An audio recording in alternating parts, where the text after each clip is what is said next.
When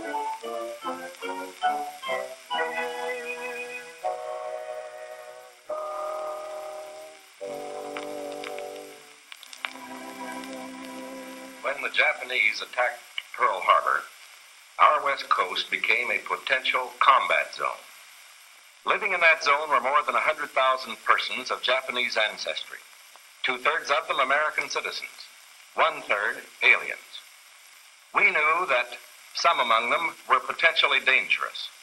Most were loyal. But no one knew what would happen among this concentrated population if Japanese forces should try to invade our shores. Military authorities therefore determined that all of them, citizens and aliens alike, would have to move. This picture tells how the mass migration was accomplished. Neither the Army nor the War Relocation Authority relished the idea of taking men, women, and children from their homes, their shops, and their farms. So the military and civilian agencies alike determined to do the job as a democracy should, with real consideration for the people involved. First attention was given to the problems of sabotage and espionage. Now, here at San Francisco, for example, convoys were being made up within sight of possible Axis agents.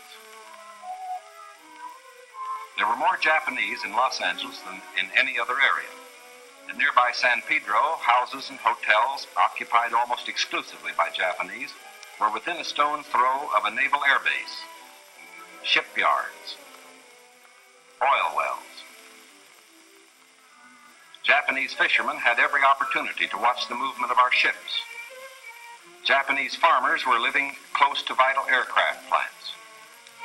So, as a first step, all Japanese were required to move from critical areas such as these. But of course, this limited evacuation was a solution to only part of the problem. The larger problem, the uncertainty of what would happen among these people in case of a Japanese invasion, still remained. That is why the commanding general of the Western Defense Command determined that all Japanese within the coastal area should move inland. Immediately, the Army began mapping evacuation areas and for a time encouraged the Japanese to leave voluntarily. But trouble for the voluntary evacuees soon threatened in their new locations. So the program was quickly put on a planned and protected basis. Thereafter, the American citizen Japanese and Japanese aliens made their plans in accordance with Army orders. Notices were posted.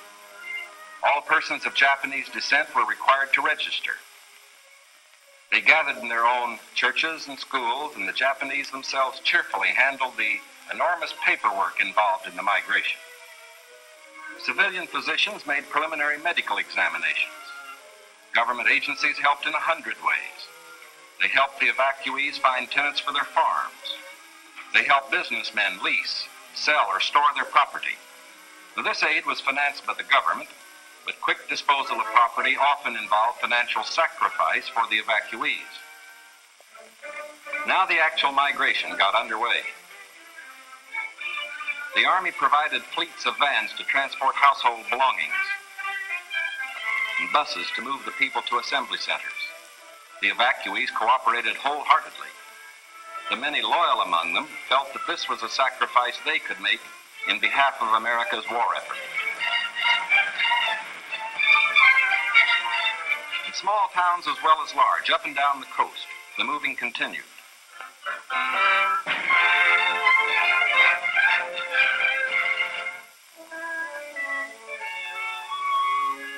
Behind them, they left shops and homes they had occupied for many years.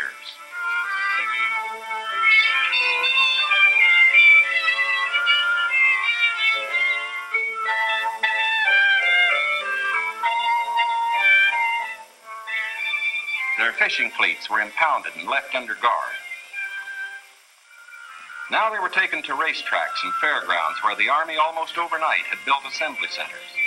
They lived here until new pioneer communities could be completed on federally owned lands in the interior. Santa Anita Racetrack, for example, suddenly became a community of about 17,000 persons. The Army provided housing and plenty of healthful, nourishing food for all.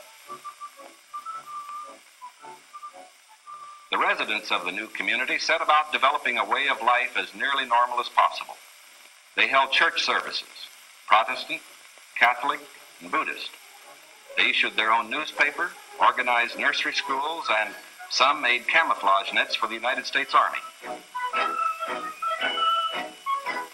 Meanwhile, in Arizona, Utah, Colorado, Wyoming, and elsewhere, quarters were being built where they would have an opportunity to work and more space in which to live. When word came that these new homes were ready, the final movement began.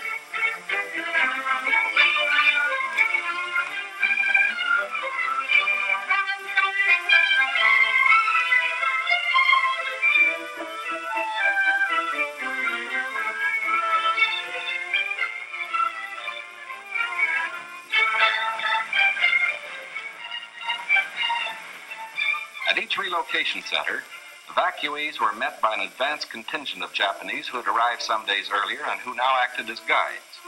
Naturally, the newcomers looked about with some curiosity. They were in a new area, on land that was raw, untamed, but full of opportunity. Here they would build schools, educate their children, reclaim the desert. Their own physicians took precautions to guard against epidemics. They opened advanced Americanization classes for college students, who in turn would instruct other groups. They made a rough beginning at self-government, for while the Army would guard the outer limits of each area, community life and security within were largely up to the Japanese themselves. They immediately saw the need for developing civic leaders. At weekly community meetings, citations were given to the block leaders who had worked most diligently. Special emphasis was put on the health and care of these American children of Japanese descent.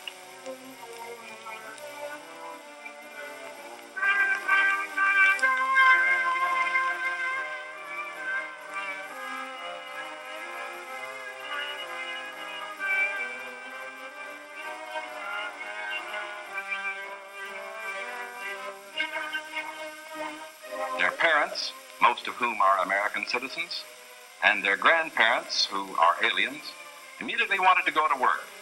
At Manzanar, they built a lath house and began rooting WWII cuttings. The plants, when mature, will add to our rubber supply.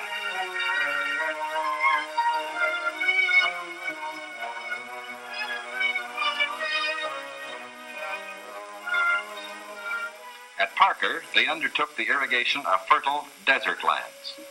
Meanwhile, in areas away from the coast and under appropriate safeguards, many were permitted to enter private employment, particularly to work in sugar beet fields where labor was badly needed. Now, this brief picture is actually the prologue to a story that is yet to be told. The full story will begin to unfold when the raw lands of the desert turn green, when all adult hands are at productive work on public lands or in private employment. It will be fully told only when circumstances permit the loyal American citizens once again to enjoy the freedom we in this country cherish, and when the disloyal, we hope, have left this country for good. In the meantime, we are setting a standard for the rest of the world in the treatment of people who may have loyalties to an enemy nation. We are protecting ourselves without violating the principles of Christian decency. And we won't change this fundamental decency no matter what our enemies do. But of course, we hope most earnestly that our example will influence the Axis powers in their treatment of Americans who fall into their